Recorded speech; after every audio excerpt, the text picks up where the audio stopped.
Good morning. It's Pastor Patricia. This is the sermon that I'm practicing for delivery on February 14th, 2021 at Holy Cross, the Feast of the Transfiguration. Have you ever thought that Lent is kind of an insider thing? Only church-going people really know what's going on. I was born in New Orleans, and Mardi Gras is very well known, of course, as a time of revelry and kind of blowing off steam before Lent comes. For hundreds of years, people have given up luxuries and extravagances during Lent. Meat is a big one. People give up, especially on Fridays.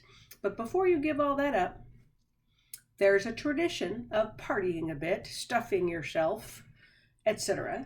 I like overeating as much as the next person, but what makes me the happiest about the coming of Lent is the Sunday before, this Sunday, the Feast of the Transfiguration.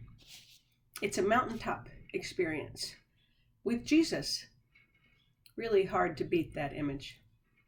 The reading from Mark 9 has Jesus climbing a mountain with three of the disciples, Peter, James, and John. It doesn't say why. For me, it doesn't have to. During this year-long pandemic, one of the activities that my husband Joe and I have done to stay relatively sane is to go on walks with the dogs, of course. Outdoors, there's little chance of us contracting the virus from someone else. We even take our masks off and put them in our pockets, unless we're somewhere with a lot of people. It's very freeing to be out and about without the constraints of these current times. Masks, social distancing, no hugging, no touching at all. But outside on our walks, I feel the breeze on my face, and I taste the tang of rain coming, sometimes, in the air. Sometimes we talk, but more often we are quiet, enjoying the feeling of being one with God's world, free. And so the three disciples and Jesus walk up this mountain together. I imagine them feeling like we do, happy to be out, enjoying God's creation. And then Elijah and Moses are suddenly there, and Jesus is transfigured before them. His clothes are dazzling white, and he is chatting with these two giants of the Old Testament. They're giants in faithful service to God. And Peter, sweet, always putting his foot in his mouth, Peter says, "Rabbi, it is good to be here. Let us build 3 dwelling places for you and Elijah and Moses, and just stay here." Peter's always putting that foot in his mouth. Sure, it's good to be here on the mountaintop with your teacher, Jesus, and the two giants of the faith. Elijah, the prophet who foretold that God would save his people, and Moses, who takes God's message of physical salvation to the Israelites and leads them out to freedom. Can't Peter just enjoy this moment? Can't he soak up this moment in the sun with his teacher and talk later? No, apparently he can't. I understand Peter talking when he should just be experiencing, noticing the glory that is surrounding him that day on the mountain. This is the Feast of the Transfiguration, and why I enjoy going to church and being transcendent for a bit, letting the music swell and feeling that ripple in the sanctuary of a whole group of people praying at the same time, touched by the truth of who Jesus is, the Son of God.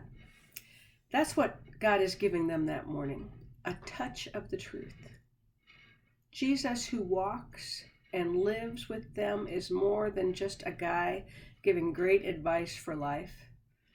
Love your neighbor, give to the poor, and feeding the hungry, healing the sick, and comforting the lonely.